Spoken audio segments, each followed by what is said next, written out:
আবারও পূর্ব আগরতলা থানা বিরাট সাফল্য।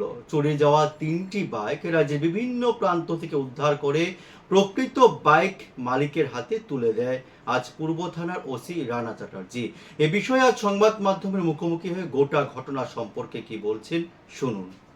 ছিল তো এগুলি আমরা তদন্ত করে গত কিছুদিন যাবৎ আমরা তল্লাশি চালিয়ে 3টা চুরির বাইক উদ্ধার করেছি এবং এগুলির যারা আসামি তাদেরকে তো আগেই আমরা কোর্টে প্রডিউস করেছি।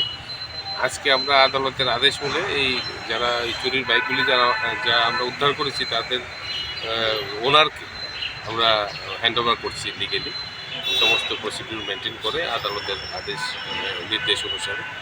আমাদের যারা অফিসার আছে, সাব ইন্সপেক্টর সমরেশ চাকওয়া আর ওমেন সাব ইন্সপেক্টর কমলা মোরাশি, এটা তাদের পরিশ্রমের ফলেই এবং সমস্ত টিমের পরিশ্রমের ফলেই উদ্ধার হয়েছে।